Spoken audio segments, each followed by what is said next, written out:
പ്രയോഗത്തിൽ സക്കാത്ത് എങ്ങനെ എന്നുള്ളതാണ് നമ്മൾ ഇനി നോക്കാൻ പോകുന്നത്. ഇതിവിടെ ഒരു താരതമ്യത്തിന് വേണ്ടി രണ്ട് കാലഘട്ടത്തെ റെപ്രസെന്റ് ചെയ്യാൻ ശ്രമിച്ചതാണ്. ഇടത് ഭാഗത്തുള്ളത് പ്രവാചകന്റെ കാലത്തുള്ള സാമ്പത്തിക പ്രക്രിയകളാണ്.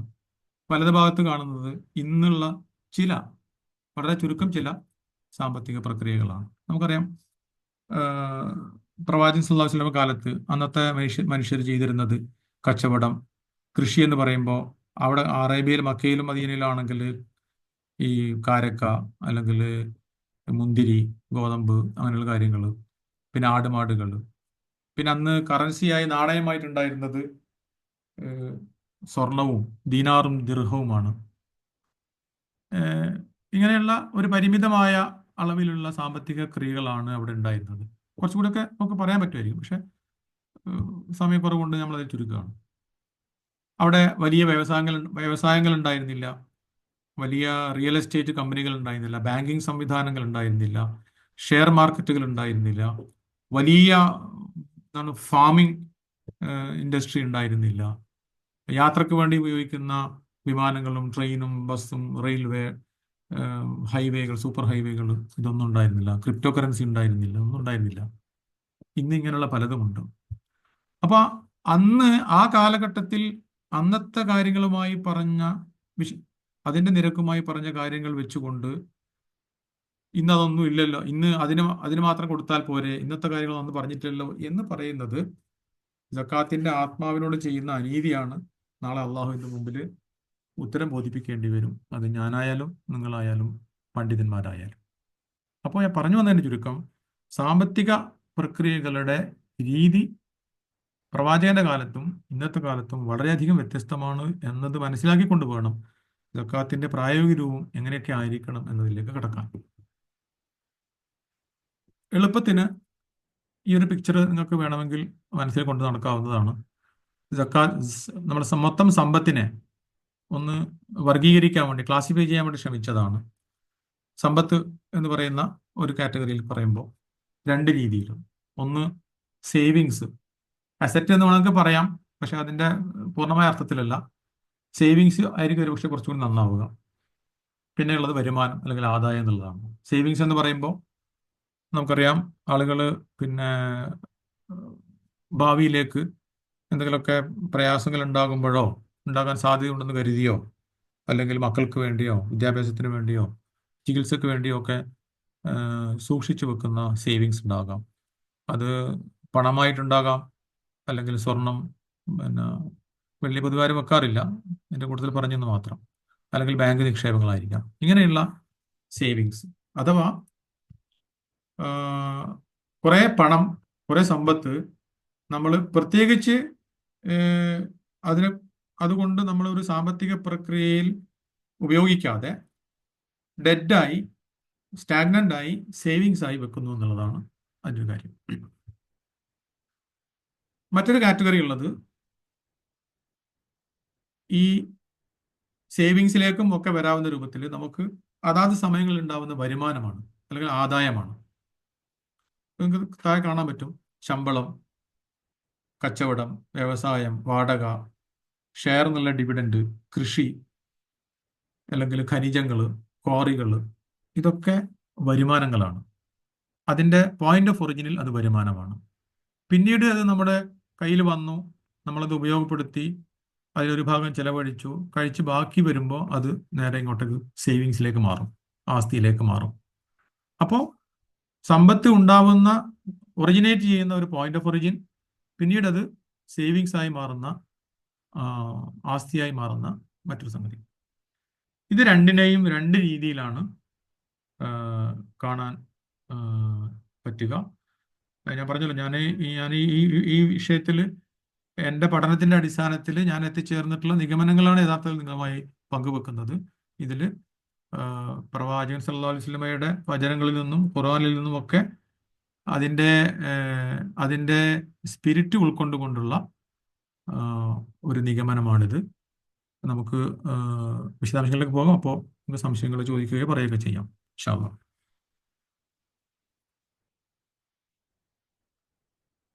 അടുത്തുള്ള കുറച്ച് സ്ലൈഡുകൾ ഞാൻ ശ്രമിക്കുന്നത് ചില ചോദ്യങ്ങൾ ചോദിച്ചുകൊണ്ട് ആ ചോദ്യങ്ങൾക്ക് മറുപടി കണ്ടെത്താനാണ് കേട്ടത്. പ്രചോദനം. ഓക്കെ. സാധാരണ ആളുകൾ ചോദിക്കുന്ന ചോദ്യമാണ്, എല്ലാ ധനത്തിനും സക്കാത്തുണ്ടോ? ശമ്പളത്തിനുണ്ടോ? സ്വർണത്തിന് വേണോ? നെല്ലിനുണ്ടോ? തേങ്ങക്കുണ്ടോ? റബ്ബറിനുണ്ടോ? നമുക്ക് ചോദിക്കാം. ആ ചോദ്യത്തിനുള്ള മറുപടിയാണ് ഈ ആയത്ത്. സൂറത്തുൽ ബഖറയിലെ 267-ാമത്തെ ആയത്ത് നേരത്തെ നമ്മൾ ഓതി കേൾപ്പിച്ചതാണ്. യാ അയ്യുഹല്ലദീന ആമനു അൻഫിഖൂ മിൻ ത്വയ്യിബാത്തി മാ കസബത്തും. മാ കസബത്തും എന്ന് പറയുമ്പോൾ നിങ്ങൾ സമ്പാദിച്ചുണ്ടാക്കിയ എല്ലാറ്റിൽ നിന്നാണ് അർത്ഥം. അവിടെ പ്രത്യേകമായി ഒന്നിനെയും പേരെടുത്ത് പറഞ്ഞിട്ടില്ല. എന്താണോ നിങ്ങൾ സമ്പാദിച്ചത് അതിൽ നിന്ന് കൊടുക്കണമെന്നുള്ളതാണ്. വമിമ്മ അഖ്റജ്നാ ലക്കും മിനൽ അർളി എന്നുള്ളത് കൃഷിയെ സംബന്ധിച്ചാണ്, വല്ല ഭൂമിയിൽ നിന്നുണ്ടാകുന്ന കാര്യങ്ങൾ സംബന്ധിച്ചാണ്. അപ്പോൾ കൊടുക്കണം, അല്ല, എല്ലാ സമ്പത്തിനും കൊടുക്കണം എന്നുള്ള കാര്യത്തിൽ ഒരു തർക്കവുമില്ല. അത് അങ്ങനെ ആരെങ്കിലും നമ്മൾ തെറ്റിദ്ധരിപ്പിക്കുന്നുണ്ടെങ്കിൽ നമ്മളത് വേണ്ട പോലെ കൈകാര്യം ചെയ്യുക എന്നേ എനിക്ക് പറയാനുള്ളൂ. ഇത് ഖുർആന്റെ അധ്യാപനമാണ്. നമ്മൾ കയ്യിൽ വന്നിട്ടുള്ള ഈ എല്ലാ സമ്പത്തിനും സക്കാത്തുണ്ട് എന്നുള്ളത്. മറ്റൊന്നാണ് ഹുദുമിൻ അംവാലിയും. നേരത്തെ പറഞ്ഞു തന്നെയാണ്, വീണ്ടും ആവർത്തിക്കുകയാണ് ഈ വിഷയത്തിൽ. കാരണം ഇത് നിർബന്ധമാണ്. ഹുദു എന്ന് പറയുന്നതിന് കൂടിയിട്ട് ഇത് ഓപ്ഷണൽ അല്ല, ഇത് നിർബന്ധമാണ് ഈ സക്കാത്ത് എന്നുള്ളതാണ്. അപ്പോൾ അതിൻ്റെ ഒരു കൺക്ലൂഷൻ എന്താന്ന് പറഞ്ഞാൽ, അംവാല് എന്ന പദം വ്യാപകമായ അർത്ഥത്തിലുള്ളതാണ്. മനുഷ്യൻ സമ്പാദിച്ചുണ്ടാക്കിയതും കൃഷിയിൽ നിന്നൊക്കെ കൊടുക്കണമെന്ന് തന്നെയാണ് അതിൽ പറഞ്ഞതിൻ്റെ താല്പര്യം. അടുത്ത സ്ലൈഡിലേക്ക് പോയാൽ ഓക്കെ, എല്ലാവരും സക്കാത്ത് കൊടുക്കേണ്ടതുണ്ടോ എന്നതാണ് അടുത്തൊരു ചോദ്യം. അതിൽ തന്നെ ജീവിത ചെലവ് കഴിച്ചതിന് ശേഷമാണോ കണക്കാക്കേണ്ടത് എന്നും ചോദിക്കാറുണ്ട്. അപ്പോൾ നേരത്തെ പറഞ്ഞ ആയത്തിൻ്റെതിനാണ് ഇതിൻ്റെയും മറുപടി. എല്ലാവരും സക്കാത്ത് കൊടുക്കേണ്ടതുണ്ടെന്ന് ചോദിച്ചാൽ മാ കസബത്തും, നിങ്ങൾ എന്താണോ സമ്പാദിച്ചത് അതിനാണ് കൊടുക്കേണ്ടത്. അപ്പോൾ നിങ്ങളിൽ വേർതിരിവുണ്ടായിട്ടില്ല, നിങ്ങൾ സമ്പാദിച്ചതിനാണ് കൊടുക്കേണ്ടത്. പക്ഷെ അതോടെ ബന്ധപ്പെട്ട് ഹദീസിൽ വന്നൊരു കാര്യമാണ് വഖൈറു സദഖത്തി മാക്കാനാൻ ളഗനി എന്ന് പറഞ്ഞാൽ, ഈ സക്കാത്ത് കൊടുക്കുന്നതിൽ നമ്മുടെ ഖനീയ് അഥവാ ഐശ്വര്യമാണ് ഏറ്റവും പ്രധാനം. ഐശ്വര്യമുള്ളപ്പോഴാണ് സക്കാത്ത് എന്നതാണ് അതിൻ്റെ താല്പര്യം. അതായത് ഒരാൾ ഓക്കെ അവിടെ ചെയ്താൽ മതി ഇൻഷാ അല്ലാഹ്. അപ്പോൾ എല്ലാവരും സക്കാത്ത് കൊടുക്കേണ്ടതുണ്ടോ എന്ന് ചോദിച്ചാൽ കൊടുക്കണം. അത് ജീവിത ചെലവ് കഴിച്ചതിന് ശേഷമാണ് അത് കണക്കാക്കേണ്ടതുണ്ടെന്നാണ് അർത്ഥം. സ്വർണത്തിന്റെ സക്കാത്ത് എങ്ങനെയെന്നാണ് മറ്റൊരു ചോദ്യം. സ്വർണത്തിന്റെ നിസാബ് എത്ര? ഒരു തവണ കൊടുത്താൽ മതിയോ? ഉപയോഗിക്കുന്ന ആഭരണത്തിനുണ്ടോ? ഇതൊക്കെയാണ് ചോദ്യങ്ങൾ. ഇതിൽ മനസ്സിലാക്കേണ്ടത്, സ്വർണ്ണവുമായി ബന്ധപ്പെട്ട് വന്നിട്ടുള്ള ഹദീസിലാണ് പറഞ്ഞിട്ടുള്ളത്. ഞാൻ എല്ലാം വായിക്കാൻ നിന്ന് ഞാൻ സമയം പോകും. വഹാല അലൈഹൽ ഹൗൽ എന്ന് പറഞ്ഞാൽ വർഷം പൂർത്തിയാവുക എന്നുള്ളതാണ് അവിടെ ഹൈലൈറ്റ് ചെയ്തിട്ടുള്ളത്. അത് ഹദീസിൽ വന്നതാണ്. പിന്നെ അതേപോലെ ഇതാ കാനലക്ക മിയത്ത ദിർഹം എന്ന് പറഞ്ഞാൽ 200 ദിർഹം ഉണ്ടെങ്കിൽ, എന്നിട്ട് അതൊരു വർഷം പൂർത്തിയാവുകയും ചെയ്യുകയാണെങ്കിൽ വഫിഹ ഹംസത്തു ദിർഹം, 5 ദിർഹം കൊടുക്കണം. അതുപോലെ തന്നെ ദീനാർ, സ്വർണത്തിന്റെ കാര്യത്തിലാണെങ്കിൽ നിസ്ഫു ദീനാർ, അര ദീനാർ, 20 ദീനാർ ഉണ്ടെങ്കിൽ അര ദീനാർ. ഇത് രണ്ടും കാണിക്കുന്നത് 2.5% എന്നുള്ള കാറ്റഗറിയിലേക്കാണ്. അഥവാ സ്വർണത്തിന്റെയും വെള്ളിയുടെയും നിരക്കും നിസാബും ആണ് ഈ ഹദീസിൽ നമുക്ക് കാണാൻ കഴിയുന്നത്. നിസാബ് എന്ന് പറയുന്നത് വെള്ളിയുടേത് 200 ദിർഹം, സ്വർണത്തിൻ്റെ അത് 20 ദീനാർ. അത് നമ്മുടെ ഗ്രാമിലേക്ക് പറയുകയാണെങ്കിൽ 595 ഗ്രാം വെള്ളിയും 85 ഗ്രാം സ്വർണവുമാണ്. അതിൻ്റെ നിസാബ് എന്ന് പറയുന്നത് ഈ റേറ്റ് വെച്ച് നോക്കിയാൽ, റേറ്റ് എന്ന് പറയുന്നത് 2.5%. പിന്നെ അടുത്ത ചോദ്യമാണ് ആഭരണത്തിനുണ്ടോ എന്നുള്ളത്. അപ്പൊ ആഭരണത്തിന് സക്കാത്തില്ല, സ്ത്രീകൾക്ക് എത്ര വേണമെങ്കിലും ആഭരണം ധരിക്കാം എന്ന ഒരു ആശയം പൊതുവെ പ്രത്യേകിച്ച് ഈ വേദികളിലൊക്കെ തന്നെ പറയാറുണ്ട്. സത്യത്തിൽ അങ്ങനെയല്ല. ഈ നിസാബിന്റെ ചുവടെയുള്ള സ്വർണം എന്ന് പറഞ്ഞാൽ ഒരു 10-10.5 പവൻ അതിന് താഴെ വരുന്ന ആഭരണങ്ങൾ അത്രയൊക്കെ തന്നെയാണ് സാധാരണഗതിയിൽ സ്ത്രീകൾ ധരിക്കാറുള്ളൂ എന്നുള്ളതാണ് ഞാൻ മനസ്സിലാക്കുന്നത്. അതിന് സക്കാത്തില്ല ആ അർത്ഥത്തിൽ. പക്ഷെ അതിന് മേലെയാണെങ്കിൽ ആഭരണമായാലും അല്ലെങ്കിലും സക്കാത്ത് ഉണ്ട് എന്നുള്ളതാണ് ഹദീസിന്റെ ഒക്കെ വെളിച്ചത്തിൽ നമുക്ക് മനസ്സിലാക്കാൻ കഴിയുന്നത്. അപ്പോൾ മറ്റൊന്നെന്ന് വെച്ചാൽ ഒരു തവണ കൊടുത്താൽ മതിയോ എന്ന് ആളുകൾ ചോദിച്ചിട്ടുണ്ട്. നമ്മൾ ഈ രജിസ്ട്രേഷൻ ഫോമിൽ പലരും ചോദിച്ചാൽ ഒരു ചോദ്യം അതായിരുന്നു, ആഭരണത്തിന് ഒരു പ്രാവശ്യം കൊടുത്തു കഴിഞ്ഞാൽ അത് ശുദ്ധീകരിക്കപ്പെട്ടില്ലേ, പിന്നെ അടുത്ത വർഷം കൊടുക്കേണ്ടതുണ്ടോ എന്നുള്ളതാണ്. അപ്പൊ ഇതിൽ മനസ്സിലാക്കേണ്ടതെന്നുള്ള ഇതിന്റെ തത്വം എന്താന്ന് പറഞ്ഞു കഴിഞ്ഞാൽ സമ്പത്ത് കെട്ടിക്കിടക്കുന്നു എന്നുള്ളതാണ്. നേരത്തെ പറഞ്ഞ ഇസ്ലാമിക സാമ്പത്തിക വ്യവസ്ഥയുടെ അടിസ്ഥാനമായിട്ട് ബന്ധപ്പെട്ട ഒരു വിഷയമാണത്. അപ്പൊ സമ്പത്ത് അത് സ്വർണമായിട്ടായാലും പണമായിട്ടായാലും കെട്ടിക്കിടക്കുമ്പോൾ അതിന്റെ പെനാൽറ്റിയാണ് ഈ 2.5% സക്കാത്ത് എന്നുള്ളത്. ആ അർത്ഥത്തിൽ കൊല്ലത്തോട് കൊല്ലം നമ്മൾ ആ സ്വർണത്തിന് സക്കാത്ത് കൊടുക്കണം എന്ന് പറഞ്ഞു കഴിഞ്ഞാൽ ഒരു 10 വർഷം കഴിഞ്ഞാൽ 4/1 സ്വർണം അല്ലെങ്കിൽ കെട്ടിക്കിടക്കുന്ന ധനം നമ്മുടെ കയ്യിൽ നിന്ന് പോകുമെന്ന് അർത്ഥം. 25% നമ്മുടെ കയ്യിൽ നിന്ന് പോകും. അപ്പൊ അതാണ് ശരിക്കും എന്താ പറയാ, ഈ ഇക്കണോമിക് ആക്ടിവിറ്റിയിലേക്ക് സമ്പത്തിനെ കൊണ്ടുവിടാനുള്ള ഇൻസെന്റീവ് എന്ന് പറയാവുന്നത്. ക്ഷമ. അടുത്തത് കൃഷിയുടെ സക്കാത്ത്. ഇത് ശ്രദ്ധിച്ച് മനസ്സിലാക്കേണ്ട ഒരു പ്രധാനപ്പെട്ട വിഷയമാണ്. ഇതിലാണ് ഒരുപക്ഷെ നമ്മുടെ നിലവിലുള്ള ഒരു ധാരണകൾക്ക് നിന്ന് വ്യത്യസ്തമായി ഉള്ള ഒരു ആശയം ഞാൻ പറയാൻ ശ്രമിക്കുന്നത്. കൃഷിയുടെ കാര്യത്തിൽ ഒന്ന്, എല്ലാ കൃഷിക്കും സക്കാത്തുണ്ടോ എന്ന് വെച്ചാൽ എല്ലാ കൃഷിക്കും സക്കാത്തുണ്ട്. കാരണം നേരത്തെ പറഞ്ഞിട്ടുണ്ട് ഖുർആൻ, അഖ്റജ്നാ ലക്കും മിനൽ അർദ്, ഭൂമിയിൽ നിന്നുണ്ടാകുന്ന എല്ലാ സാധനവും. നിരക്ക് ആണ് പ്രധാന വിഷയം.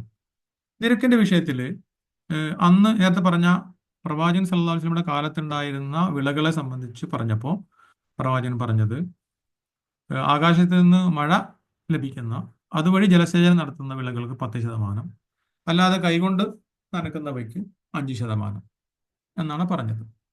ഇനി ഒന്ന് ആലോചിച്ച് നോക്കണം, എന്താ പറഞ്ഞത്? അന്നത്തെ അവസ്ഥയിൽ എന്താണ് കൃഷി എന്ന് പറയുമ്പോൾ അതിന് ഒന്നുകിൽ പിന്നെ നമ്മൾ കൈകൊണ്ട് അങ്ങനെ കിണർ സംവിധാനമൊക്കെ ഉണ്ടെങ്കിൽ വെള്ളം കോരി നനക്കും, അതല്ലെങ്കിൽ ആകാശത്ത് നിന്ന് വല്ലപ്പോഴും കിട്ടുന്ന മഴ കൊണ്ട് അത് വളർന്നുകൊള്ളും. ഇതാണ് അവരുടെ അഗ്രികൾച്ചർ എന്ന് പറയുന്നത്. അല്ലാതെ നമ്മൾ ഇന്ന് കാണുന്നത് പോലെ വളരെ വികസിച്ച രീതിയിൽ കാണുന്ന എന്താ പറയുക, വളം, നഴ്സറി, ഗ്രൂപ്പ് ഫാമിംഗ്, അങ്ങനെ ഒരുപാട് വലിയ മെഷീനറി ഉപയോഗിച്ചുകൊണ്ടും വലിയ രീതിയിലാണ് നമ്മൾ കൃഷി ചെയ്യുന്നത്. ഒരുപാട് ചെലവുകൾ അതിനകത്തുണ്ട്. അപ്പോൾ ഈ 10%, 5% നമ്മൾ കമ്പയർ ചെയ്ത് കഴിഞ്ഞാൽ നമുക്കറിയാൻ പറ്റും ഈ 10ൽ നിന്ന് 5 കാരണം അവിടെ അധ്വാനവും അല്ലെങ്കിൽ എന്തെങ്കിലുമൊക്കെ ചെലവും ഉള്ളത് കൊണ്ടാണ് 5% ആക്കിയത്. പക്ഷേ അതിൻ്റെ അർത്ഥം എപ്പോഴും 5% ആയിരിക്കും അതിൻ്റെ ചെലവ് എന്നത് ഒരു പ്രശ്നമാണ്. നമുക്കറിയാം 5%-ൽ ചിലപ്പം ചെലവ് നിൽക്കണമെന്നില്ല, ചിലപ്പോൾ അതിലൊക്കെ കുറഞ്ഞും വരാം. അപ്പോൾ ഈ ചെലവിന് വേണ്ടി 5% മാറ്റിവെക്കുക എന്നുള്ളത് ഒരു പ്രശ്നമാണ്. എന്നാൽ അന്നത്തെ സാഹചര്യത്തിൽ അങ്ങനെ പറഞ്ഞാൽ മതി. കാരണം ഒന്നുകിൽ അത് മഴ കൊണ്ട് വളരുന്ന കൃഷികളേ ഉള്ളൂ, അല്ലെങ്കിൽ ആരെങ്കിലും കൈകൊണ്ട് വെള്ളം നനക്കുന്ന കാര്യം മാത്രമേ. അതിനിടയിലുള്ള ഈ കോംപ്ലിക്കേഷൻ അവിടെ ഉണ്ടായിരുന്നില്ല. പിന്നെ എങ്ങനെയാണ് നമുക്ക് ഇതിനെ പുതിയ കാലഘട്ടത്തിലേക്ക് കൊണ്ടുവരാൻ കഴിയുക? അവിടെ നമുക്ക് എളുപ്പത്തിൽ എത്താവുന്ന ഒരു മാർഗം എന്താന്ന് പറഞ്ഞാൽ ഈ 10% എന്ന സക്കാത്ത് നിരക്ക് ചുമത്തിയിരിക്കുന്നത് ആകാശത്ത് നിന്ന് മഴ വർഷിക്കുന്ന ഈ കൃഷിക്കാരന് പ്രത്യേകിച്ച് ഒരു ചെലവോ അധ്വാനമോ ഇല്ലാത്ത ഒരവസ്ഥയിലാണ് 10%. എന്നോട് പറയാം, കൃഷിക്കാരന് പ്രത്യേകമായ അധ്വാനമോ ചെലവോ ഇല്ലാത്ത ഒരവസ്ഥയിലാണ് 10% ചുമത്തിയിട്ടുള്ളത്. അത് നമുക്ക് ഒരു സൂചകമായി എടുക്കാവുന്നതാണ്. എന്ന് പറഞ്ഞാൽ നമുക്ക് ഏതൊരു കൃഷിയെയും ഈ രീതിയിൽ കൃഷി ഇറക്കുന്ന ആളിന് പ്രത്യേകമായ അയാളുടെ അധ്വാനമോ ചെലവോ ഇല്ലാത്ത ഒരവസ്ഥയിലേക്ക് ആ കൃഷിയിൽ നിന്നുള്ള വരുമാനത്തെ എത്തിക്കാൻ പറ്റുമോ എന്ന് പറഞ്ഞാൽ കണക്ക് കൂട്ടി നമുക്കറിയാം. ഇന്ന് നിലവിൽ അന്നത്തെ പോലെയല്ല, ഇന്ന് നമുക്ക് എല്ലാ രീതിയിലുള്ള കണക്കും സംവിധാനങ്ങളൊക്കെ ഉണ്ട്. അക്കൗണ്ടിങ്ങും കോസ്റ്റ് അക്കൗണ്ടിങ്ങും ഓഡിറ്റിങ്ങും ഒക്കെ ഉണ്ട് നമുക്ക്. അപ്പം ആ രീതിയിൽ ആ കൃഷിയുമായിട്ട് ബന്ധപ്പെട്ട ചെലവുകളും വരുമാനവും ഒക്കെ കണക്കിലെടുത്തുകൊണ്ട് ഈവൻ നമ്മുടെ അധ്വാനമാണെങ്കിൽ അധ്വാനത്തിനും നമ്മൾ അതിനെ കവർ ചെയ്ത് കോൺട്രിബ്യൂട്ട് ചെയ്തുകൊണ്ട് അല്ലെങ്കിൽ കൺസിഡർ ചെയ്തുകൊണ്ട് അവസാനം വരുന്ന ഒരു തുക വരുമാനം കണക്ക് കൂട്ടിക്കഴിഞ്ഞാൽ എന്താണോ അത് ഈ 10%-ന്റെ അതേ നിലവാരത്തിലുള്ളതായിരിക്കും. എന്ന് പറഞ്ഞാൽ അറേബ്യക്ക് പുറത്തുള്ള, മക്കക്കും മദീനക്കും പുറത്തുള്ള നമ്മുടെ നാട്ടിലും മറ്റെല്ലാ നാടുകളിലുമുള്ള വിവിധങ്ങളായ കൃഷിയെ ആ കൃഷിയിൽ നിന്നുള്ള വരുമാനത്തിൽ നിന്ന് അതിന് ആ കൃഷിക്ക് ആവശ്യമായി വന്നിട്ടുള്ള അധ്വാനവും ചെലവും ഒക്കെ കഴിച്ചതിന് ശേഷം എന്താണോ മിച്ചം വരുന്നത് അതിന് 10% കൊടുക്കുക എന്ന് പറയുമ്പോൾ നമ്മൾ നേർക്ക് നേരെ അതിൻ്റെ ആത്മാവിനോട് സമരസപ്പെടുകയും നമുക്കിടയിലുള്ള മറ്റ് എല്ലാ കോംപ്ലിക്കേഷനും ഒഴിവാകുകയും ചെയ്യും എന്നാണ് എൻ്റെ ഒരു അഭിപ്രായം. ഇത് വ്യത്യസ്ത രീതിയിൽ ആളുകൾ പറയുന്നുണ്ട്. പിന്നെ അങ്ങനെ വേണ്ടതില്ല എന്ന് പറയുന്ന ആളുകളുണ്ട്, അങ്ങനെ ആവാമെന്ന് പറയുന്ന ആളുകളുമുണ്ട്. ഏഹ് ഞാൻ മുന്നോട്ട് വെക്കുന്നത് ഇതാണ്. ഇൻഷാ അല്ലാ അതാണ് കൃഷിയുമായി ബന്ധപ്പെട്ട സക്കാത്ത്. എപ്പോഴാണ് കൊടുക്കേണ്ടതെന്ന് ചോദിച്ചാൽ, കൃഷിയിൽ എപ്പോഴാണ് ഹാർവെസ്റ്റ് ചെയ്യുന്നത് അപ്പോഴാണ് കൊടുക്കേണ്ടത്. അതിൻ്റെ നിസാബിനെ കുറിച്ച് പറഞ്ഞിട്ടില്ല. നിസാബ് എന്ന് പറയുന്നത് അന്നത്തെ കണക്കിൽ പറഞ്ഞിട്ടുള്ളത് 300 സാഴ് എന്നൊക്കെ പറയും. അഥവാ ഗ്രാമിലേക്ക് കൺവേർട്ട് ചെയ്യുകയാണെങ്കിൽ, അല്ലെങ്കിൽ കിലോഗ്രാമിലേക്ക് കൺവേർട്ട് ചെയ്യുകയാണെങ്കിൽ 653 കിലോഗ്രാം. അതാണ് ഈ 300 സാഴ് എന്നൊക്കെ പറയുന്നത്. അപ്പോൾ അത്രയും ഉദാഹരണത്തിന് നമ്മുടെ നാട്ടിലുള്ള സ്റ്റേപ്പിൾ ഫുഡ്, ഇപ്പോൾ നമ്മുടെ നാട്ടിലാണ് റൈസാണ്, നെല്ലാണ്, അല്ലെങ്കിൽ കുത്തിയ നെല്ലാണ്, അരിയാണ്. 653 കിലോ അരി ഉൽപ്പാദിപ്പിക്കുന്ന ഒരു കൃഷിയിടമാണെങ്കിൽ അതിൻ്റെ ഈ പറഞ്ഞ ചിലവൊക്കെ കഴിച്ചതിന് ശേഷമുള്ള 10% കൊടുക്കണം. അതല്ല, ഈ 653 കിലോ എന്നുള്ളത് എല്ലാറ്റിനും പറ്റില്ല. ഇപ്പോൾ തേങ്ങ അങ്ങനെ തൂക്കി നോക്കാൻ പറ്റുന്ന സാധനമല്ല. അതേപോലെ തന്നെ മറ്റു പല കാര്യങ്ങളുണ്ട്. ഇപ്പോൾ ഏല കൃഷിയാണെങ്കിൽ ഏലം 653 കിലോ എന്ന് പറഞ്ഞാൽ വലിയ പിന്നെ ഫിഗർ ആയിരിക്കും. അപ്പോൾ അവിടെ പറയുന്ന സംഗതി എന്താന്ന് പറഞ്ഞാൽ, ഒരു നാട്ടിലെ സ്റ്റേപ്പിൾ ഫുഡ്, ധാന്യവിള, നമ്മൾ സാധാരണ ഭക്ഷണത്തിന് ഉപയോഗിക്കുന്ന അതെന്താണോ അതാണ് നമ്മൾ ഇതിൻ്റെ നിസാബിന് കണക്കാക്കേണ്ടത്. അപ്പോൾ 653 കിലോഗ്രാം അരിയുടെ മൂല്യത്തിന് സമാനമായ മറ്റേത് കൃഷിക്കും ഈ നിസാബ് ബാധകമാണെന്ന് അർത്ഥം. എന്ന് പറഞ്ഞാൽ 653 കിലോ അരി എന്ന് പറയുമ്പോൾ ഏതാണ്ട് എത്രയാണോ വരിക, 60,000 ആവും ഒക്കെ വരും. അതിന് കണക്കായിട്ടുള്ള ഏലം ഉണ്ടെങ്കിൽ നമുക്ക് അതിന് സക്കാത്ത് ബാധകമാണ്. ശമ്പളത്തിൻ്റെ സക്കാത്ത്, നമ്മൾ ഇന്ന് മിക്കവാറും ഇതിൽ പങ്കെടുക്കുന്ന പലരുടെയും ഒരു പ്രധാന വരുമാന മാർഗ്ഗം ശമ്പളമാണ്. ശമ്പളത്തിൻ്റെ സക്കാത്ത് എങ്ങനെയാണെന്നുള്ളതാണ്. നേരത്തെ പറഞ്ഞ പോലെ തന്നെ എല്ലാ സമ്പാദ്യത്തിനും സക്കാത്ത് ഉണ്ട് എന്നുള്ള കാറ്റഗറിയിൽ ശമ്പളവും വരും. അതിൻ്റെ നിസാബ് എന്താണ്, എപ്പോൾ കൊടുക്കണമെന്നാണ് അടുത്ത ചോദ്യം. അതിൽ അപ്പോൾ കൊടുക്കുക എന്ന് പറയുന്നത് ഒരുപക്ഷെ സാധ്യമായി കൊള്ളണമെന്നില്ല, ചെലവ് അങ്ങനെ ആവണമെന്നില്ല. അതുകൊണ്ട് ഒരു വർഷത്തെ ഇത് മൊത്തം കണക്കാക്കിയതിന് ശേഷം അതിൽ നിന്ന് നമ്മുടെ നേരത്തെ പറഞ്ഞതുപോലെ നമ്മുടെയും നാം ചെലവിന് കൊടുക്കാൻ ബാധ്യസ്ഥരായവരുടെയും ചെലവുകൾ കഴിച്ച് ബാക്കി വരുന്ന സംഖ്യ നിസാബ് എത്തുകയാണെങ്കിൽ നമ്മൾ 2.5% സക്കാത്ത് കൊടുക്കണമെന്നാണ് ശമ്പളത്തിൻ്റെ വിഷയത്തിലുള്ള സക്കാത്തിൻ്റെ നിയമം. മറ്റൊരു കാര്യമാണ്, പലരും ചോദിച്ചിട്ടുണ്ടായിരുന്നു, ഇൻവെസ്റ്റ്മെന്റ്, ഷെയർ എന്നിവയുടെ സക്കാത്ത് എങ്ങനെയെന്നുള്ളതാണ്. ആരോ ഒരാൾ ഒരു വര വരച്ചിട്ടുണ്ട്. അത് ഇതിലുള്ള വരയല്ല കേട്ടോ, അതിങ്ങനെ പോകാൻ എനിക്കറിയില്ല, ഇരിക്കട്ടെ നോക്കാം. പിന്നെ നോട്ടെ, ബാങ്കിൽ ഡെപ്പോസിറ്റ് ചെയ്യുന്നുണ്ട്, ഷെയർ മാർക്കറ്റിൽ നമ്മൾ ഇൻവെസ്റ്റ് ചെയ്യുന്നുണ്ട്, എത്തിക്കൽ ഫണ്ടിൽ ഇൻവെസ്റ്റ് ചെയ്യുന്നുണ്ട്. അപ്പോൾ ഇങ്ങനെ പല രീതിയിൽ നമ്മുടെ ഈ നിലവിലുള്ള അവസ്ഥയിൽ നമ്മൾ നമ്മുടെ പണം ഉപയോഗിക്കാറുണ്ട്. അപ്പോൾ അതിൽ ഡെപ്പോസിറ്റ് എന്ന് പറയുന്നത് നിക്ഷേപമാണ്. നേരത്തെ പറഞ്ഞ പോലെ പ്രത്യേകിച്ച് ഒരു എക്കണോമിക് ആക്ടിവിറ്റിക്ക് വിധേയമാക്കാതെ സ്റ്റാഗ്നൻ്റ് ആയി കിടക്കുന്ന സമ്പത്താണ്. അതിൻ്റെ പെനാൽറ്റി 2.5% ആ അർത്ഥത്തിൽ.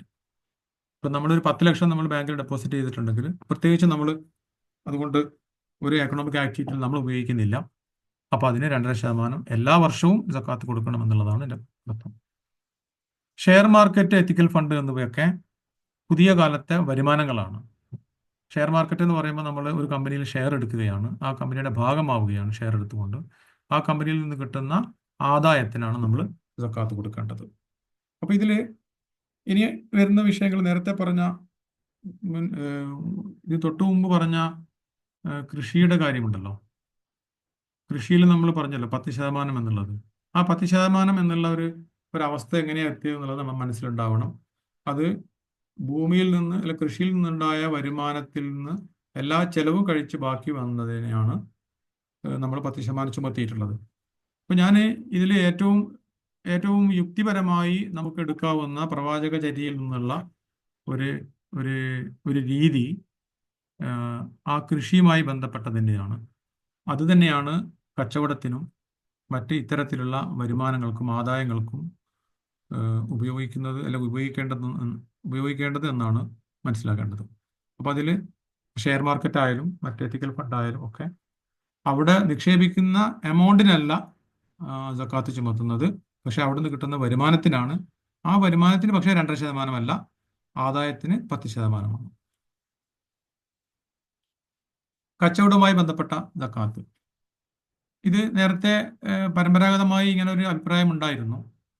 കച്ചവടത്തിലുള്ള ചരക്കിന്, സ്റ്റോക്കിന് കൂടി സക്കാത്ത് കൊടുക്കണമെന്ന്. അത് പറയാനൊരു കാരണമുണ്ടായിരുന്നു. പണ്ട് കാലങ്ങളിൽ ഈ സ്റ്റോക്ക് എന്ന് പറയുന്നത് സ്റ്റോക്കും ലാഭവും ഒക്കെ ഒന്നിച്ചാണ് ഉണ്ടാവുക. അതങ്ങനെ വേർതിരിച്ച് മനസ്സിലാക്കാൻ പറ്റുമായിരുന്നില്ല.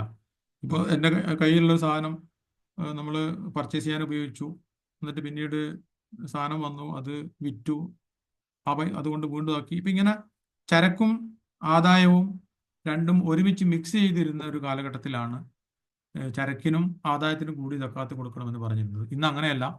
ഇന്ന് നമുക്ക് കൃത്യമായിട്ട് ഒരു ഷോപ്പിൻ്റെയോ കമ്പനിയുടെയോ ബിസിനസ്സിൻ്റെയോ ഒക്കെ ഫിനാൻഷ്യൽ സ്റ്റേറ്റ്മെന്റ് എടുത്തു കഴിഞ്ഞാൽ അസറ്റ് എത്ര, അതിൽ കറണ്ട് അസറ്റ് എത്ര, സ്റ്റോക്ക് എത്ര എന്ന് കൃത്യമായി പറയാൻ പറ്റും. അതിൽ ആ ബിസിനസ്സിൽ ഉണ്ടായിട്ടുള്ള ഏറ്റവും നെറ്റ് പ്രോഫിറ്റ് എന്താണെന്ന് പറയാൻ പറ്റും. അപ്പോൾ അതിലുള്ളൊരു പ്രധാനപ്പെട്ട പ്രശ്നം എന്ന് പറഞ്ഞാൽ നമ്മൾ ആ ഒരു ബിസിനസ്സിന് വേണ്ടി, ഇക്കണോമിക് ആക്ടിവിറ്റിക്ക് വേണ്ടി ഉപയോഗിക്കുന്ന ക്യാപിറ്റലാണ് ചരക്ക് എന്ന് പറയുന്നത്, സ്റ്റോക്ക് എന്ന് പറയുന്നത്. അപ്പോൾ ക്യാപിറ്റലിന് ഒരു ഒരു സക്കാത്ത് അല്ലെങ്കിൽ ടാക്സ് ചുമത്തുക എന്ന് പറയുന്നത് ഒരു ഇക്കണോമിക് പ്രിൻസിപ്പിൾ അനുസരിച്ചിട്ട് തെറ്റായ ഒരു സമീപനമാണ്. അപ്പം അതുകൊണ്ട് ക്യാപിറ്റലിന് സക്കാത്ത് ചുമത്തുന്നില്ല, പകരം അതിൽ നിന്നുള്ള വരുമാനത്തിന് കൃഷിയോട് സാമ്യപ്പെടുത്തിക്കൊണ്ട് വരുമാനത്തിന് 10% എന്നുള്ളതാണ് ഈ കച്ചവടവുമായി ബന്ധപ്പെട്ട് നമുക്ക് സ്വീകരിക്കാവുന്ന സമീപനം. റിയൽ എസ്റ്റേറ്റ് മറ്റൊന്നാണ്. അപ്പോൾ പലരുടെയും വിചാരം റിയൽ എസ്റ്റേറ്റിന് വരുമാനമില്ല, ഇനി അതോ ഉണ്ടെങ്കിൽ തന്നെ, അല്ലെങ്കിൽ വാടക തന്നെ ഉണ്ടെങ്കിൽ തന്നെ അതിൽ നിന്നുള്ള വരുമാനത്തിൻ്റെ 2.5% ഈ സ്വർണത്തിനൊക്കെ കൊടുക്കുന്ന പോലെ കൊടുത്താൽ മതി എന്നുള്ളതാണ്. എൻ്റെ അഭിപ്രായത്തിൽ അത് ഈ ശരിയായ രീതിയായിരിക്കില്ല. കാരണം ബിൽഡിംഗ് ആയാലും ഈ റിയൽ എസ്റ്റേറ്റിൽ നിന്നുള്ള ലാഭമായാലും ഇതൊക്കെ തന്നെ നേരത്തെ പറഞ്ഞതുപോലെ അതിൻ്റെ എല്ലാ ഡയറക്റ്റ് എക്സ്പെൻസും കഴിച്ച് ബാക്കി വരുന്ന വരുമാനം എന്താണോ, ആദായം എന്താണോ, അതിന് 10% എന്നുള്ളതാണ് അതിൻ്റെ ആത്മാവുമായി ചേർന്ന് നിൽക്കുന്നത്. അതല്ലെങ്കിൽ പിന്നെ സാധാരണ ചെയ്യാറുള്ളതെന്ന് പറഞ്ഞു കഴിഞ്ഞാൽ, അല്ലെങ്കിൽ മറ്റൊരു ഒരു വാദം എന്താന്ന് പറഞ്ഞു കഴിഞ്ഞാൽ, ഈ ബിൽഡിംഗ് വാടക കിട്ടുന്ന ബിൽഡിംഗ് ആയാലും അല്ലെങ്കിൽ ഭൂമി ആയാലും അതിൻ്റെ അസറ്റിന്, അതിൻ്റെ ആസ്തിക്ക് കൊടുക്കുക എന്നുള്ളതാണ്, നമ്മുടെ ക്യാപിറ്റലിന് കാത്ത് കൊടുക്കുക എന്നുള്ളതാണ്. അത് നേരത്തെ പറഞ്ഞതുപോലെ ഒരു ഇക്കണോമിക് പ്രിൻസിപ്പിളിന് യോജിച്ചതല്ല. ഇങ്ങനെ വരുമ്പോൾ തിരിച്ച് നമ്മുടെ പഴയ പിക്ചറിലേക്ക് വന്നു കഴിഞ്ഞാൽ നമുക്ക് ഇതിനെ ഇങ്ങനെ കാണാൻ പറ്റും. ആസ്തികൾക്ക്, നിക്ഷേപങ്ങൾക്ക്, സേവിങ്സിന് നമുക്ക് 2.5%, അത് പെനാൽറ്റി എന്ന അർത്ഥത്തിലാണ്. ഇപ്പുറത്ത് വരുമാനത്തിന് നമ്മൾ 10% കാണുന്നത്. അത് കൃഷിയിൽ നിന്നാണ് നമ്മൾ അതിനെ നിർദ്ധാരണം ചെയ്തെടുത്തത്. ഇപ്പുറത്ത് അതിനിടയിൽ ഒരു ശമ്പളമുണ്ട്. ശമ്പളം എന്നുള്ളത് കച്ചവടം പോലെയോ വ്യവസായം പോലെയോ വാടക പോലെയോ ഉള്ള ഒരു ഒരു ഒരു ഒരു വരുമാന മാർഗമല്ല. മനുഷ്യന്റെ അധ്വാനം ഉപയോഗപ്പെടുത്തുന്ന നമുക്ക് ഏറെക്കുറെ ഫിക്സ്ഡ് ആയിട്ടുള്ള ഒരു സാധനമാണ്. അതിൽ മറ്റേ കച്ചവടത്തിൽ പ്രതീക്ഷിക്കാവുന്നത് പോലെ ഉയർച്ചയൊന്നും അതിനകത്ത് സാധാരണഗതിയിൽ ഉണ്ടാവില്ല. അപ്പോൾ മാത്രമല്ല മനുഷ്യാധ്വാനം ഇൻവോൾവ് ചെയ്തു എന്ന അർത്ഥത്തിൽ അതിന് 10% ചുമത്തുന്നത് ന്യായമായിരിക്കില്ല എന്നുള്ളത് കൊണ്ടാണ് സാധാരണഗതിയിൽ അതുള്ള സ്വർണത്തിൻ്റെയും മറ്റേൻ്റെ ഒക്കെ റേറ്റിലേക്ക് അതിനെ ചേർത്തിട്ടുള്ളത്. അവസാന ഭാഗത്തുള്ളത് ഈ ഖനിജങ്ങൾ എന്നൊക്കെ പറയുമ്പോൾ നമ്മുടെ നാട്ടിൽ അങ്ങനത്തെ വലിയ ഖനിജങ്ങളൊന്നുമില്ല. കോറികൾ, നമ്മുടെ നാട്ടിൽ കോറികളുണ്ടാവുക, ഈ പാറ പൊടിക്കുന്നതൊക്കെ. അപ്പോൾ അതിൽ പ്രത്യേകം വിശദീകരിക്കേണ്ട കാര്യമില്ല. അത് പ്രത്യേകിച്ച് നമ്മളൊന്നും ചെയ്യേണ്ടതില്ല. അതിൽ ഒരാളുടെ കയ്യിൽ ഒരു മലയുണ്ടെങ്കിൽ, കോറി ഉണ്ടെങ്കിൽ അയാൾ പ്രത്യേകിച്ചൊന്നും ചെയ്തില്ല. അത് പടച്ചോൻ ഭൂമിയിൽ അങ്ങനെ ഉണ്ടാക്കിയൊരു സാധനമാണ്. അതിൽ നിന്ന് കിട്ടുന്ന ആദായത്തിന് 20% അയാൾ സക്കാത്ത് കൊടുത്തിരിക്കണം. ഇത്രയുമാണ് സക്കാത്തുമായി ബന്ധപ്പെട്ട വരുമാനത്തിൻ്റെയും സമ്പത്തിൻ്റെയും ഒക്കെ വിവിധ രീതിയിലുള്ള നിസാബും ത്രഷോൾഡും അതേപോലെ തന്നെ നിരക്കും. ഇനിയുള്ളത് ചില ചോദ്യങ്ങളാണ്. കടമായി കൊടുത്ത പണത്തിന്റെ സക്കാത്ത് എങ്ങനെയാണ്? ഞാൻ സ്പീഡ് കൂട്ടുന്നത് സമയക്കുറവുകൊണ്ടാണ്. എനിക്കറിയാം കുറച്ച് പോസ് ചെയ്തിട്ട് സംസാരിക്കേണ്ടതാണ്, പക്ഷെ നിവൃത്തിയില്ല. ഇൻഷാ അല്ലാഹ്. പണത്തിന് സോറി കടം കൊടുത്ത പണത്തിന് സക്കാത്ത് ഉണ്ടോ എന്നുള്ളതാണ്.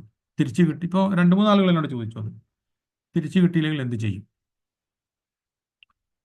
അപ്പൊ അതിൽ മനസ്സിലാക്കേണ്ട കടം കൊടുക്കുക എന്നുള്ളത് ഒരർത്ഥത്തിൽ ഇസ്ലാം പ്രോത്സാഹിപ്പിച്ച സംഗതിയാണ്.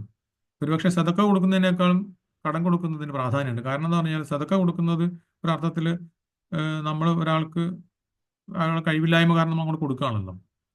കടം എന്നുള്ളത് അങ്ങനെയല്ല. കടം ഞാൻ എൻ്റെ അഭിമാനത്തിൽ നിന്നുകൊണ്ട് തന്നെ താൽക്കാലികമായി വായ്പ വാങ്ങിക്കുകയാണ്, പിന്നീട് ഞാൻ തിരിച്ചു തരും. അതിലൊരു അഭിമാനത്തിന്റെ വിഷയമുണ്ട്. അപ്പൊ അതുകൊണ്ട് തന്നെ അത്തരം സംഗതി ഇസ്ലാം പ്രോത്സാഹിപ്പിച്ചിട്ടുണ്ട്. അങ്ങനെ കടം കൊടുത്ത ഇപ്പൊ ഞാനിപ്പോൾ ഒരാൾക്ക് ഒരു 5 ലക്ഷം കടം കൊടുത്തു കഴിഞ്ഞാൽ അയാൾ ചിലപ്പോൾ ഒരു 2-3 വർഷത്തേക്കുള്ള ഒരു ദീർഘകാല വായ്പയാണ് വാങ്ങിച്ചത്. അപ്പോൾ അങ്ങനെ ഒരു നല്ല കാര്യം ചെയ്ത ഞാൻ പിന്നെ ഈ 3 വർഷവും അതിന് സക്കാത്ത് കൊടുക്കുക എന്ന് പറയുന്നത് ഒരു ഇസ്ലാമിന്റെ നീതി സംഹിതക്ക് യോജിച്ചതല്ല. ഒന്ന്. രണ്ടാമത്തത് ഈ സക്കാത്തിന്റെ ഇതിനൊക്കെ അടിസ്ഥാനം എന്ന് പറയുന്നത് നേരത്തെ പറഞ്ഞത് പോലെ ഈ സമ്പത്തിന്റെ വിതരണമാണ്, അല്ലെങ്കിൽ സാമ്പത്തിക പ്രക്രിയയാണ്. ആ അർത്ഥത്തിൽ ഇദ്ദേഹം പണം മറ്റൊരാൾക്ക് കൊടുത്തതോടുകൂടി അയാൾ ഓൾറെഡി ഇതിന്റെ സമൂഹത്തിൽ ഈ പൈസ ഇറക്കിയിട്ടുണ്ട്, അത് കറങ്ങിക്കൊണ്ടിരിക്കുകയാണ്. ആ അർത്ഥത്തിലും അത് ഇതില് അത് കടം കൊടുത്തതിന് സക്കാത്ത് ചുമത്തുന്നത് ന്യായമല്ല. പിന്നെ അപ്പോ തിരിച്ചു കിട്ടാത്ത കടം, പിന്നെ അടുത്ത ചോദ്യം ഇതാണ്, ഇങ്ങനെ വാങ്ങിച്ച ഒരാള് ആ പൈസ തിരിച്ചു തന്നില്ലെങ്കിൽ പിന്നെ എന്ത് ചെയ്യും? അത് എൻ്റെ പിന്നീടുള്ള സക്കാത്തിൽ നിന്ന് കിഴിക്കാമോ എന്നുള്ളതാണ്. അതൊരു സബ്ജക്റ്റീവ് ഇഷ്യൂ ആണ്. ഒരാൾ എന്തുകൊണ്ടാണ് പൈസ തിരിച്ചു തരാത്തത്, അയാളുടെ വിഷയങ്ങൾ എന്താണ് എന്നുള്ളത് പഠിക്കേണ്ടതുണ്ട്. സാധാരണ സംഭവിക്കുക, ഇപ്പൊ നമ്മളൊരാൾക്ക് വായ്പ കൊടുത്തു, അയാൾ സമയത്തിന് തിരിച്ചു തരുന്നില്ലെങ്കിൽ സാധാരണ ഇതിൽ നമ്മൾ അതിനൊരു പരാതി പോവുകയോ ചെയ്യാം, ഒരു കേസ് പോവുകയോ ചെയ്യാം. ഇസ്ലാമിക ഗവൺമെന്റുകൾ കോടതിയിലേക്ക് പോകും, ഇല്ലെങ്കിൽ മഹൽ സംവിധാനത്തിലേക്ക് പോകാം.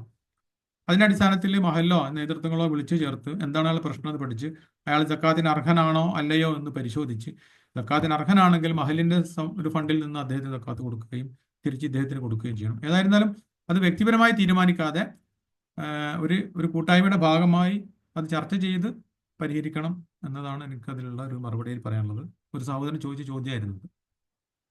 കുടുംബക്കാർക്ക് സക്കാത്ത് കൊടുക്കാമെന്ന മറ്റൊരു ചോദ്യം ഉണ്ടായിരുന്നു. മകൾക്ക് തന്റെ സ്വർണത്തിന്റെ സക്കാത്ത് കടബാധിതനായ പിതാവിന് കൊടുക്കാമോ എന്നുള്ളതാണ്. സാധാരണഗതിയിൽ അതിന്റെ ഒരു രീതി എന്താ പറഞ്ഞാൽ, നമ്മൾ ചെലവിന് കൊടുക്കാൻ ബാധ്യതപ്പെട്ടവർക്ക് സക്കാത്ത് കൊടുക്കാൻ പാടില്ല. അപ്പൊ ഞാൻ എൻ്റെ മകന് സക്കാത്ത് കൊടുക്കാൻ പാടില്ല, ഭാര്യയ്ക്ക് സക്കാത്ത് കൊടുക്കാൻ പാടില്ല, കാരണം ഞാനാണ് അവർ ചെലവ് നടത്തേണ്ടത്. പക്ഷേ ഭാര്യയ്ക്ക് പിന്നെ ഭാര്യയുടേതായ രൂപത്തിലുള്ള സ്വർണം ഉണ്ടാവുകയും അതിന് സക്കാത്ത് കൊടുക്കേണ്ട അവസ്ഥ ഉണ്ടാവുകയും ചെയ്യുകയും ഇപ്പുറത്ത് ഞാൻ ദരിദ്രനും സക്കാത്തിന് അർഹനുമാണെങ്കിൽ എനിക്ക് തരുന്നതിന് വിരോധമില്ല എന്നുള്ളതാണ് അതിൻ്റെ ഒരു നിയമവശം.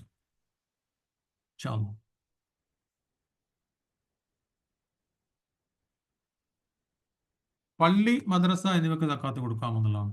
സാധാരണഗതിയിൽ പള്ളി, മദ്രസ എന്നുള്ളത് സക്കാത്തിന്റെ അവകാശികളിൽ പെട്ടതല്ല. ആ 8 അവകാശികൾ പറഞ്ഞതിൽ അവരില്ല. പിന്നെ നമ്മളത് പലപ്പോഴും നീട്ടിവലിച്ച് ഫീസബിലില്ല എന്നൊക്കെ പറയാറാണ്.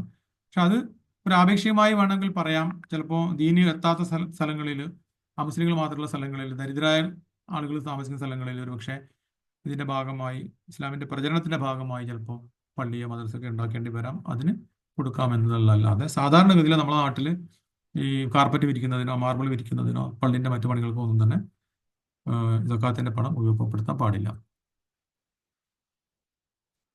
ഇത്രയും പറഞ്ഞ് അടുത്ത ഒരു പ്രധാന സംഗതിയാണ് ഈ സക്കാത്ത് സംഘടിതമായി കൊടുക്കേണ്ടതിന്റെ ആവശ്യകത എന്ത് എന്നുള്ളത്. ഇതിൽ മനസ്സിലാക്കണം എന്ന് പറഞ്ഞാൽ, സക്കാത്ത് ഇസ്ലാം ഉദ്ദേശിക്കുന്ന ഒരു മാറ്റം സമൂഹത്തിൽ കൊണ്ടുവരണമെങ്കിൽ ഓരോ വ്യക്തിയും വെവ്വേറെ പരസ്പര ബന്ധമില്ലാതെ കൊടുത്താൽ അത് നടക്കില്ല എന്നുള്ളത് വളരെ ചെറിയ ബുദ്ധി ഉപയോഗിച്ചുകൊണ്ട് ആർക്കും മനസ്സിലാക്കാവുന്ന സംഗതിയാണ്. ഒന്ന്.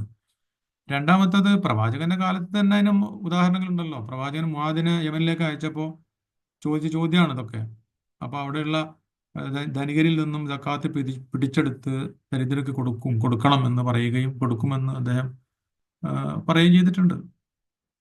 പിന്നെ പലപ്പോഴും ഷാഫി മദ്ഹബിൽ അങ്ങനെ ഇല്ല എന്നൊക്കെയാണ് പറയുക. ഞാൻ അതിനെക്കുറിച്ചുള്ള പിന്നെ ചില റെഫറൻസ് എടുക്കാൻ ശ്രമിച്ചിരുന്നു.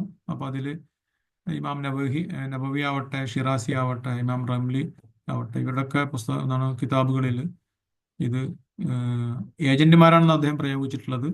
ഏജന്റുമാർ ഒരാളല്ല, പല വ്യക്തികൾ അടങ്ങിയതാണ്. അവർക്ക് കൊടുക്കാമെന്ന് തന്നെയാണ് ഷാഫി മദ്ഹബിൽ പറഞ്ഞിട്ടുള്ളത്. അതുകൊണ്ട് അങ്ങനെ പറഞ്ഞിട്ടില്ല എന്ന് പറയുന്നതിന് അർത്ഥമില്ല. കിതാബുകളിൽ അത് വ്യക്തമായി രേഖപ്പെടുത്തിയിട്ടുണ്ട്.